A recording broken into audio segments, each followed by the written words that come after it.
Hello, Stateliner families and students, and welcome to our first reading of our One Stateliner story, Wonder by R.J. Palacio. Ordinary. I know I'm not an ordinary 10-year-old kid. I mean, sure, I do ordinary things. I eat ice cream, I ride my bike, I play ball, I have an Xbox. Stuff like that makes me ordinary, I guess. And I feel ordinary inside. But I know ordinary kids don't make other ordinary kids run away, screaming in playgrounds. I know ordinary kids don't get stared at wherever they go. If I found a magic lamp and I could have one wish, I would wish that I had a normal face that no one ever noticed at all. I wish I could walk down the street without people seeing me and then doing that look away thing. Here's what I think. The only reason I'm not ordinary is that no one else sees me that way. But I'm kind of used to how I look by now. I know how to pretend I don't see the faces people make. We've all gotten pretty good at that sort of thing. Me, Mom, Dad, and Via. Actually, I take that back. Via's not so good at all. She can get really annoyed when people do something rude. For instance, one time in the playground, some older kids made some noises. I don't know what the noises were because I didn't hear them myself, but Via heard and she just started yelling at the kids. That's the way she is. I'm not that way. Via doesn't see me as ordinary. She says she does, but if I were ordinary, she wouldn't feel like she needs to protect me as much. And Mom and Dad don't see me as ordinary either. They see me as extraordinary. I think the only person in the world who realizes how ordinary I am is me. My name is August, by the way. I won't describe what I look like. Whatever you're thinking, it's probably worse. Why I didn't go to school. Next week, I start fifth grade. Since I've never been to a real school before, I'm pretty much totally and completely petrified. People think I haven't gone to school because of the way I look, but that's not it. It's because of all the surgeries I've had. 27 since I was born. The bigger ones happened before I was even 4 years old, so I don't remember those. But I've had 2 or 3 surgeries every year since then. Some big, some small. And because I'm little for my age and I have some other medical mysteries that doctors never really figured out, I used to get sick a lot. That's why my parents decided it was better if I didn't go to school. I'm much stronger now, though. The last surgery I had was 8 months ago, and I probably won't have to have any more for a couple of years. Mom homeschools me. She used to be a children's book illustrator. She draws really great fairies and mermaids. Her boy stuff isn't so hot, though. She once tried to draw me a Darth Vader, but it ended up looking like some weird mushroom shaped robot. I haven't seen her draw anything in a long time. I think she's too busy taking care of me and Via. I can't say I always wanted to go to school because that wouldn't be exactly true. What I wanted was to go to school, but only if I could be like every other kid going to school, have lots of friends and hang out after school and stuff like that. I have a few really good friends now. Christopher is my best friend, followed by Zachary and Alex. We've known each other since we were babies. And since they've always known me the way I am, they're used to me. When we were little, we used to have play dates all the time. But then Christopher moved to Bridgeport in Connecticut. That's more than an hour from where I live in North River Heights, which is at the top tip of Manhattan. And Zachary and Alex started going to school. It's funny, even though Christopher is the one who moved far away, I still see him more than I see Zachary and Alex. They have all these new friends now. If we bump into each other on the street, they're still nice to me, though. They always say hello. I have other friends too, but not as good as Christopher and Zach and Alex were. For instance, Zach and Alex always invited me to their birthday parties when we were little, but Joel and Eamon and Gabe never did. Emma invited me once, but I haven't seen her in a long time. And of course, I always go to Christopher's birthdays. Maybe I'm making too big a deal about birthday parties. How I came to life. I like when Mom tells the story because it makes me laugh so much. It's not funny in the way a joke is funny, but when Mom tells it, V and I just start cracking up. When I was in my mom's stomach, no one had any idea I would come out looking the way I did. Mom had Via 4 years before, and that had been a walk in the park. Mom's expression. That there was no reason to run any special tests. About 2 months before I was born, the doctors realized there was something wrong with my face, but they didn't think it was going to be bad. They told Mom and Dad I had a cleft palate and some other stuff going on. They called it small anomalies. There were 2 nurses in the delivery room the night I was born. One was nice and sweet. The other one, Mom said, did not seem at all nice or sweet. She had big arms, and here comes the funny part. She kept farting. Like she'd bring mom some ice chips and then fart. She checked mom's blood pressure and do it again. Mom says it was unbelievable because the nurse never even said, "Excuse me."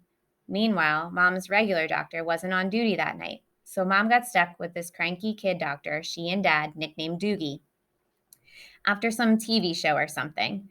They didn't actually call him that to his face. But mom says that even though everyone in the room was kind of grumpy, dad kept making her laugh. When I was born, she said the whole room got quiet. Mom didn't even get the chance to look at me because the nice nurse immediately rushed me out of the room. Dad was in such a hurry to follow her that he dropped the video camera, which broke into a million pieces. And then mom got very upset and tried to get out of bed to see where they were going. But the nurse put her arms on mom to keep her down in the bed. They were practically fighting because mom was hysterical and the nurse was yelling at her to stay calm, and they both started screaming for the doctor. But guess what? He fainted right on the floor. So when the nurse saw he had fainted, she started pushing him with her foot to get him up, yelling at him the whole time, "What kind of doctor are you? What kind of doctor are you? Get up, get up." And then all of a sudden, she let out the biggest, loudest, smelliest fart in history. Mom thinks it was actually that finally woke the doctor up. Anyway, when mom tells a story, she acts out all the parts, including the noises. And it's so funny. Mom says the nurse turned out to be a very nice woman. She stayed with mom the whole time, didn't leave her side even after dad came back and the doctors told him I was sick. Mom remembers exactly what the nurse whispered in her ear when the doctor told her, "I probably wouldn't live through the night. Everyone born of God overcometh the world." And the next day, I lived through the night, and it was the nurse who held my mom's hand when they brought her to meet me for the first time. Mom says by then they had all told her about me. She had been preparing herself for the seeing of me. But she says that when she looked down into my tiny, mushed up face for the first time, all she could see was how pretty my eyes were. Mom is beautiful, by the way, and Dad is handsome. V is pretty, in case you were wondering. Christopher's house. I was really bummed when Christopher moved away 3 years ago. We were both around 7. We used to spend hours playing with our Star Wars action figures and dueling with our lightsabers. I miss that. Last spring, we drove over to Christopher's house in Bridgeport. Me and Christopher were looking for snacks in the kitchen, and I heard Mom talking to Lisa, Christopher's mom, about my going to school in the fall. I had never, ever heard her mention school before. "What are you talking about?" I asked. Mom looked surprised, like she hadn't meant for me to hear that. "You should tell him what you've been thinking, Isabel," Dad said. He was on the other side of the living room talking to Christopher's dad. "We should talk about this later," said Mom. "No, I want to know what you're talking about," I answered. "Don't you think you're ready for school, Augie?" Mom said. "No," I said. "I don't either," said Dad. "Then that's it. Case closed," I said, shrugging, and I sat in her lap like I was a baby. "I just think you need to learn more than I can teach you," Mom said. "Come on, Augie, you know how bad I am at fractions." "What school?" I said. I already felt like crying. "Beecher Prep, right by us." "Wow, that's a great school, Augie," said Lisa, patting my knee. "Why not Via School?" I asked. "That's too big," Mom answered. "I don't think that would be a good fit for you." "I don't want to," I said. I admit, I made my voice sound a little babyish. "You don't have to do anything you don't want to," Dad said, coming over and lifting me out of Mom's lap. He carried me over to sit on his lap on the other side of the sofa. "We won't make you do anything you don't want to do." "But it would be good for him, Nate," Mom said. "Not if he doesn't want to," answered Dad, looking at me. "Not if he's not ready." I saw Mom look at Lisa, who reached over and squeezed her hand. "You guys will figure it out," she said to Mom. "You always have." "Let's just talk about it later," said Mom. I could tell she and Dad were going to argue about it. I wanted Dad to win the fight, though a part of me knew Mom was right. And the truth is, she really was terrible at fractions. At this point, Augie and his family are getting in the car, and they're going to his new school to meet the principal, Mr. Tushman. Paging Mr. Tushman. I would have been more nervous about meeting Mr. Tushman if I'd known I was going to be meeting some kids from the new school. I didn't know, so if anything, I was kind of giggling. I couldn't stop thinking about all the jokes Dad had made about Mr. Tushman's name. So when me and Mom arrived at Beecher Prep a few weeks before the start of school, and I saw Mr. Tushman standing there waiting for us at the entrance, I started giggling right away. He didn't look at all like what I pictured. In fact, he was a pretty normal guy, tall and thin, old, but not really old. He seemed nice. He shook my mom's hand first. Hi, Mr. Tushman. It's nice to see you again, Mom said. This is my son, August. Mr. Tushman looked right at me and smiled and nodded. He put his hand out for me to shake. Hi, August, he said, totally normal. It's a pleasure to meet you. Hi, I mumbled, dropping my hand into his hand while I looked down at his feet. He was wearing red Adidas. So, he said, kneeling down in front of me so I couldn't look at his sneakers, but had to look at his face. Your mom and dad have told me a lot about you. Like, what have they told you? I asked. Sorry? Honey, you have to speak up, said Mom. Like what? I asked, trying not to mumble. I admit, I have a bad habit of mumbling. Well, that you like to read, said Mr. Tushman, and that you're a great artist. He had blue eyes with white eyelashes. And you're into science, right? Uh-huh, I said, nodding. We have a couple of great science electives at Beecher, he said. Maybe you'll take one of them. Uh-huh, I said, though I had no idea what an elective was. So are you ready to take a tour? You mean we're doing that now? I said. Did you think we were going to the movies? He answered, smiling as he stood up. You didn't tell me we were taking a tour, I said to Mom in my accusing voice. Augie, she started to say. It'll be fine, August, said Mr. Tushman, holding his hand out. I promise. I think he wanted me to take his hand, but I took Mom's instead. He smiled and started walking toward the entrance.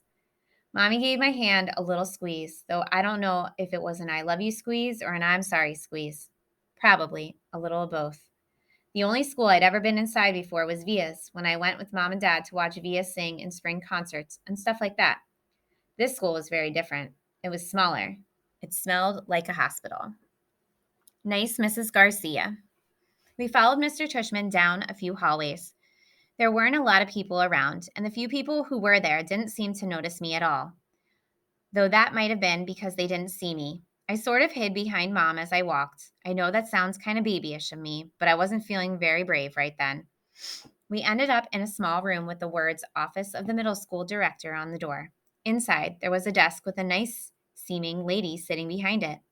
This is Mrs. Garcia, said Mr. Tushman, and the lady smiled at Mom and took her glasses off and got up out of her chair. My mother shook her hand and said, Isabel Pullman, nice to meet you. And this is August, Mr. Tushman said. Mom kind of stepped to the side a bit so I would move forward. Then that thing happened that I've seen happen a million times before. When I looked up at her, Mrs. Garcia's eyes dropped for a second. It was so fast no one else would have noticed, since the rest of her face stayed exactly the same. She was smiling a really shiny smile. Such a pleasure to meet you, August, she said, holding out her hand for me to shake. Hi, I said quietly, giving her my hand. But I didn't want to look at her face, so I kept staring at her glasses, which hung from a chain around her neck. Wow, what a firm grip, said Mrs. Garcia. Her hand was really warm.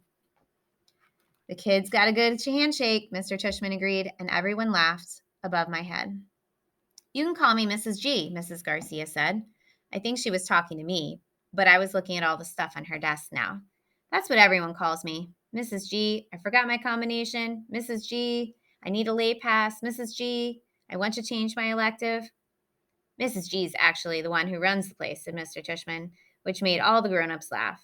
I'm here every morning by 7:30, Mrs. Garcia continued, still looking at me while I stared at her brown sandals with small purple flowers on the buckles. So if you ever need anything, August, I'm the one to ask, and you can ask me anything. Okay, I mumbled. Oh, look at that cute baby, Mom said, pointing to one of the photographs on Mrs. Garcia's bulletin board. Is he yours? No, my goodness, said Mrs. Garcia, smiling a big smile now that was totally different from her shiny smile. You just made my day. He's my grandson. What a cutie, said Mom, shaking her head. How old? In that picture, he was 5 months, I think, but he's big now, almost 8. Wow, said Mom, nodding and smiling. Well, he is absolutely beautiful. Thank you, said Mrs. Garcia, nodding like she was about to say something else about her grandson. But then all of a sudden, her smile got a little smaller. We're all going to take good care of August, she said to Mom, and I saw her give Mom's hand a squeeze.